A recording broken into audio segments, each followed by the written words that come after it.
made it clear to President Putin that if he makes any more moves and goes into Ukraine, we will have severe sanctions.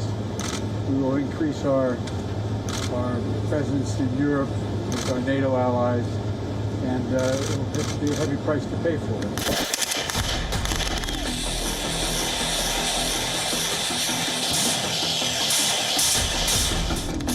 Хочу напомнить то, о чем говорили наши оппоненты на протяжении веков.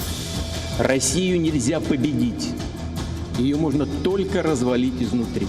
Без всяких хитростей. Мы просто прямо поставили вопрос, что никакого движения НАТО на восток дальше быть не должно.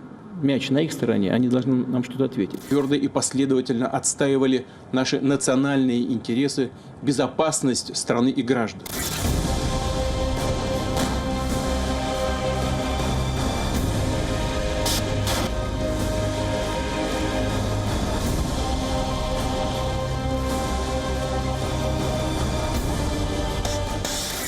Будь-яка армія по той бік кордону нас не лякає, бо неабияка армія по наш бік кордону нас захищає. І, на жаль, ми поки що не закінчили війну на сході нашої держави. І це моя головна ціль. Саме тому я говорю поки що. Тому що наступний рік він точно буде краще.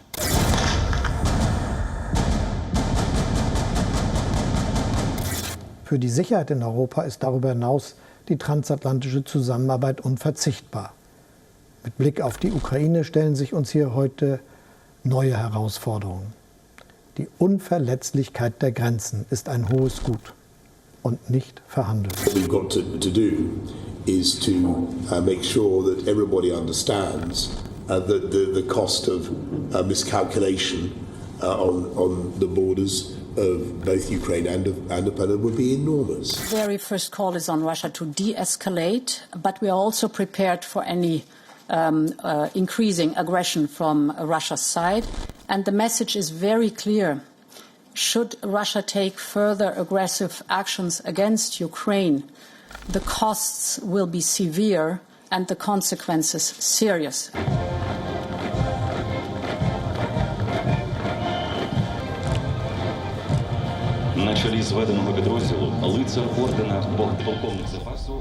To understand the depth of the ongoing Ukraine-Russia crisis, one must understand the geographic location of Ukraine.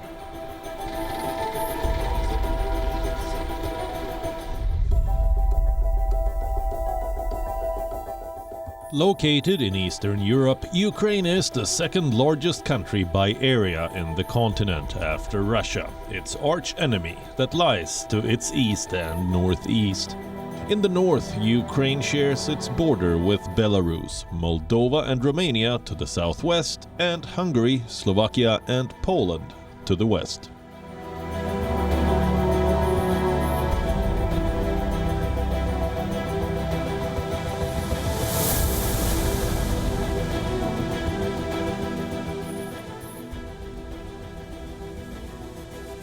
The capital of Ukraine, Kyiv, is located around 380 kilometers from the border of Russia.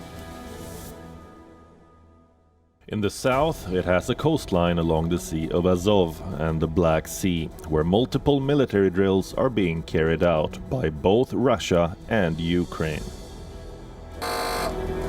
Боевая тревога, ракетная атака, ракетное оружие к бою. Товарищ командир, боевой курс 213. The Kremlin has also been moving troops towards the border with Ukraine. Why are the two countries at loggerheads? And is Russia really planning to invade Ukraine?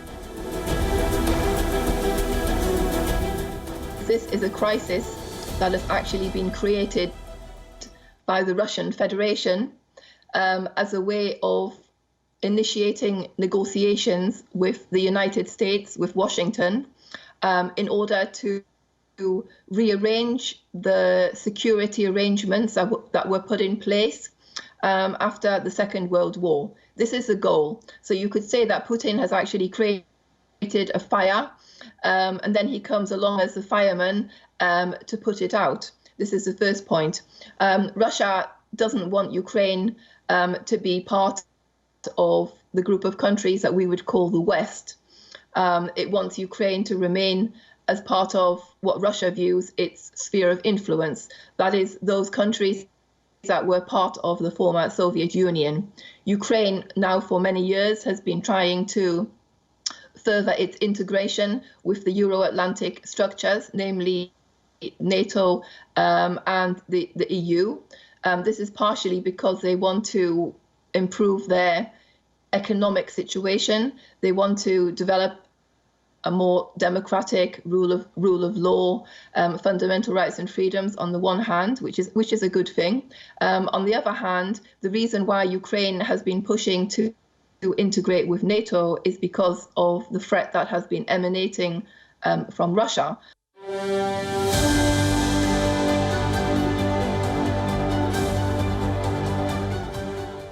As a former Soviet republic, Ukraine has deep social and cultural ties with Russia. While Ukrainian is the country's only state language, Russian is also widely spoken.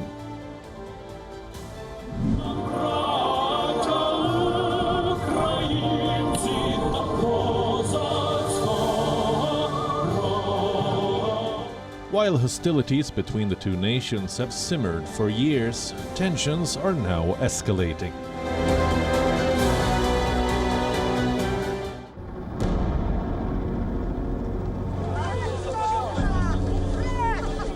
Ukraine was a part of the Soviet Union until 1991 and played a pivotal role in its dissolution. A faction among the communist leaders of the Soviet Union attempted a coup to remove the then former USSR president Mikhail Gorbachev and tried to restore the Communist Party's power. They failed, but the poorly executed coup attempt accelerated the movement to disband the Soviet Union.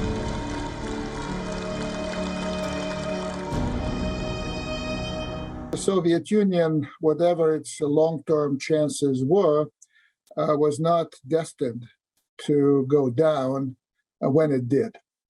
Mikhail Gorbachev, back in 1985, inherited a country that was certainly going through perhaps its worst crisis in history and the worst peacetime crisis, I would stress. Interestingly, the most significant anti-coup role was played by Boris Yeltsin, who went to serve as the first president of Russia. He, along with President Kravchuk of Ukraine and Chairman Shushkevich of Belarus, recognized each other's independence and created the Commonwealth of Independent States instead of the Soviet Union.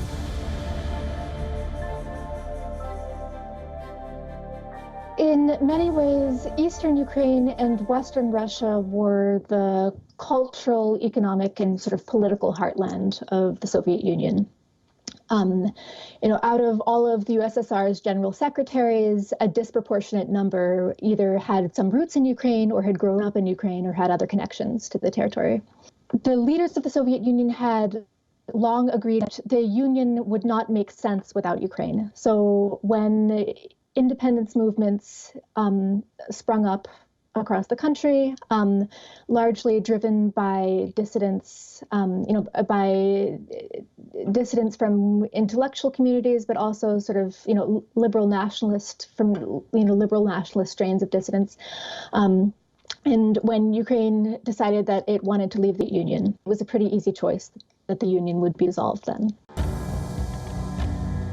Russia has long resisted Ukraine's move towards European institutions.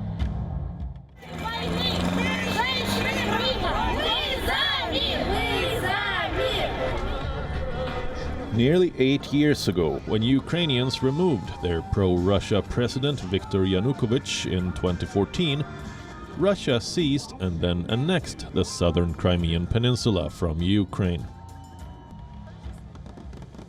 Russian-backed separatists captured large swaths of Ukraine's two eastern regions, collectively known as the Donbas. The illegal annexation of Crimea by the Russian Federation changed the politics of the region forever.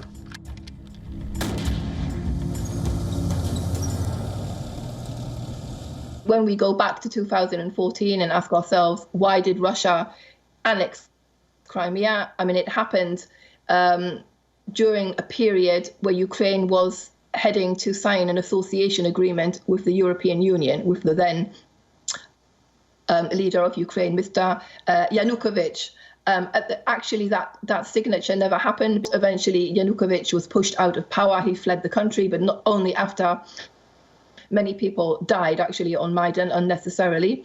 And the Russians, fearing what the new leadership in Kiev may do, including possibly cancelling the contract that they have for a military base in Crimea, annexed and occupied Crimea, and have ever since continued to build up their military structure on the peninsula, meaning that it's become nothing more than a huge military base, but also they have totally violated human rights of tens of thousands of Ukrainians and Tatars who live on the peninsula, who have been either put in prison or have had to flee the peninsula. Many Russians genuinely do see the deposition of Yanukovych as part of a Western-backed coup. They believe that Crimea had to be assimilated into Russia, to protect the rights of Russian-speaking citizens, Russian-speaking people living in Crimea, whom they say were at risk of attacks from neo-Nazis from Western Ukraine, largely. Again, this is what they say. This is not what I'm saying. And they believe that Crimea had to be annexed in order to avoid encroachment by NATO. The annexation of Crimea by the Russian Federation is the biggest land grab in Europe since World War II and was widely viewed as illegal by the international community. While the US and the European Union have imposed economic sanctions on Russia to punish Moscow, there is no sign that Crimea will return to Ukraine. After the annexation of Crimea in March 2014, Russian-backed separatists also captured large swaths of Ukraine's two eastern regions, collectively known as the Donbas. Current crisis is an integral part and manifestation of the war between Russia and Ukraine that has been ongoing since Russia annexed Crimea in 2014. Currently, it's important to note here that there is active conflict in Ukraine right now. So when we talk about, when we ask these questions such as, is this the start of war? Is there a risk of a war? We need to realize that there is a war and it's been going on every day since mid-2014. Not in Crimea, I should note, but in Ukraine's southeasternmost mainland region, a geographical area often known as Donbas. So the war started there when a group of pro-Russian separatists, some of whom were in fact Russian citizens, decided that they wanted to declare independence from Ukraine and follow Crimea into the Russian Federation, essentially.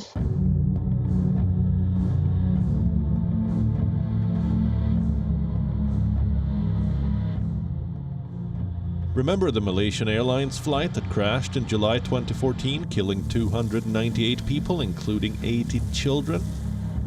The plane crashed in the Donetsk area of eastern Ukraine, a territory controlled by separatists. It was en route from Amsterdam to Kuala Lumpur when it was accidentally shot with a Russian-made missile, fired by pro-Russian rebels.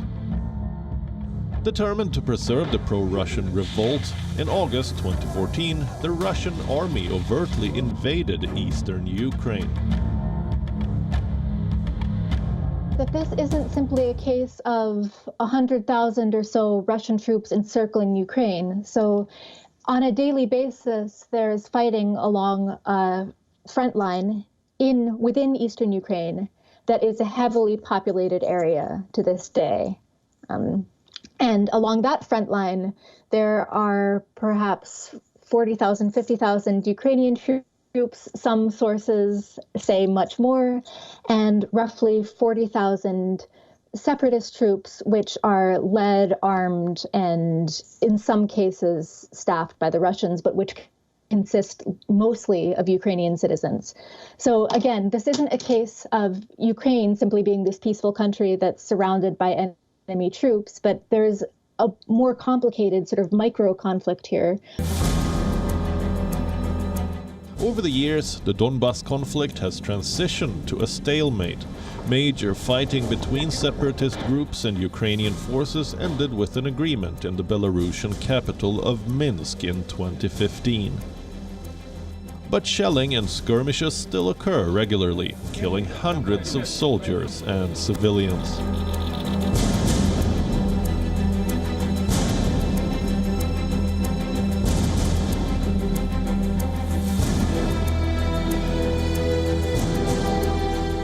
Since 2014, the vast majority of the casualties occurred in 2014 and 2015. They ended largely with the signing of what's known as the Second Minsk Agreements, which imposed conditions on Ukraine that were heavily favorable to Russia, that basically obligated Ukraine to take these pro-Russian separatist entities back into the country, but to acknowledge their autonomy, or to acknowledge their limited autonomy. And Ukraine has since refused to implement the terms of this agreement, and sort of low-level fighting has continued along this line of separation since then. If Russia decides to invade Ukraine, Donbas could become a battleground. But are Russian forces getting ready for war in the region? What is Russian President Vladimir Putin's game plan in Ukraine? We talk a lot about security and Ukraine's desire to be part of NATO. But I mean, the other issue that for the Russians is very unpalatable is Ukraine's democratization. I mean, Ukraine is not the same country as it was 10 years ago. It still has corruption, but it's made a lot of steps towards reducing corruption, having a proper rule of law. It has, free and fair elections. It has a lot of the elements that countries in the European Union do. It's a nascent democracy. For the Russians, this is a major threat. They don't want democracies in their neighborhood. They want to have authoritarian leaders because there's a fear that this can be exported to Russia. Russia's closest ally is Belarus, another country that is increasingly isolated from the West. In December, Putin met Belarusian President Alexander Lukashenko during an annual summit in St. Petersburg, Russia. Both countries have close military relations and are engaged in various joint military scientific activities.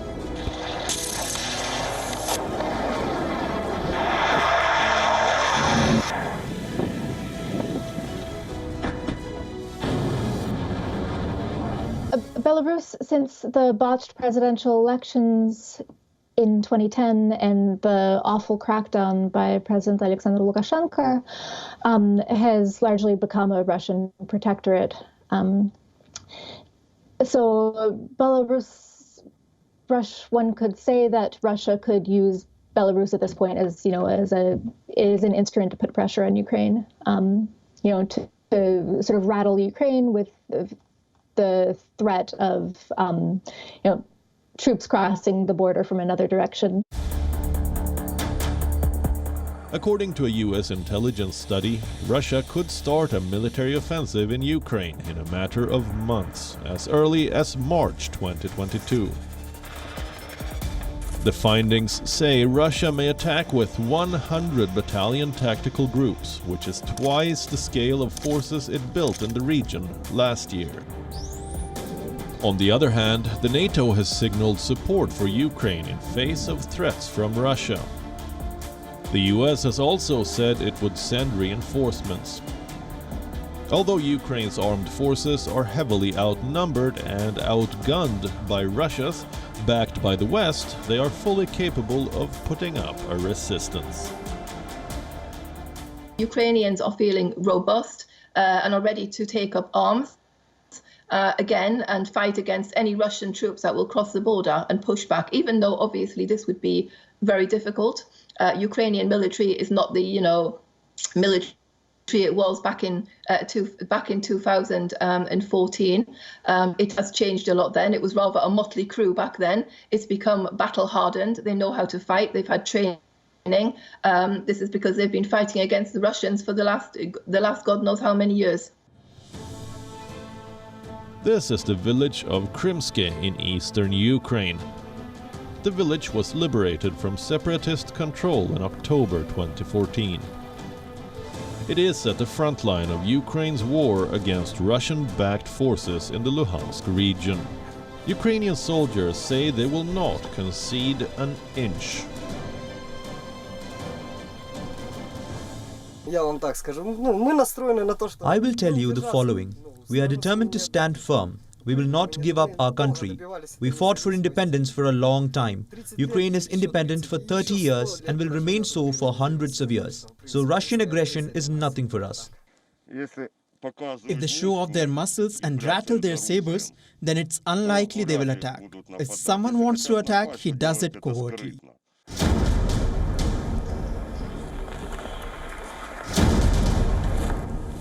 So what will happen if a full-fledged war breaks out in the Donbass? The Ukraine crisis has already heightened tensions in Russia's relations with both the United States and Europe.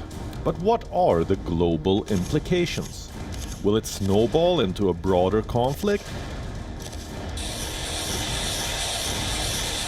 I mean, first of all, for Ukraine, but also for Russia, it would be a disaster because you would see a huge loss of life. That's the first thing. We need to remember Ukrainian life, but also Russian life. Probably a lot of Russian life, and then the consequences that would come from the likely sanctions that would be placed on Russia. But I mean, the broader region would be significantly destabilized in all neighborhoods in the east and the southern. But I mean, in the European Union itself, I mean, Russia isn't going to invade any European country that's a member of NATO or a member of the European Union. I mean, this is just not going to happen. This would be ridiculous, and the Kremlin knows that this is not going to happen. But it would create significant instability. You would probably see migration flow out of Ukraine in the worst case scenario. So it would become really a tinder pot, an explosive tinder pot of instability, which would affect all countries from Belarus to Turkey. I mean, Turkey's a NATO member. It's on the front line on the Black Sea. It would put Turkey in a very difficult situation, but other countries, Romania, Bulgaria, all of these countries would find themselves in a very bad situation. Poland as well. Another devastating effect of the conflict could be this. Russia provides a third of Europe's gas, and much of it crosses Ukraine. While supplies were not disrupted during the 2014 annexation of Crimea, tensions are already running high over the provision of gas from Russia.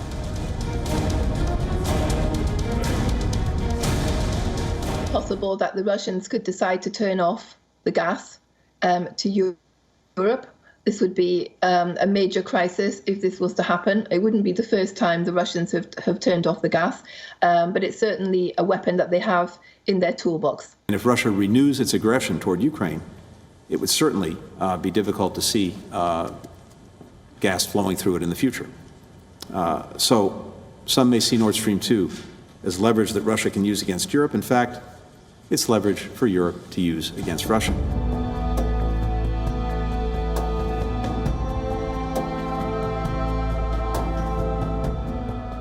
All eyes are now on January 10th, when US and Russian officials will sit down for security talks in Geneva. This will be perhaps the last chance for the US and its allies to stop Russia from making any advancements towards Ukraine. On the other hand, Russia will try to demand a ban on Ukraine entering NATO. Will this result in a de-escalation, or will there be a war?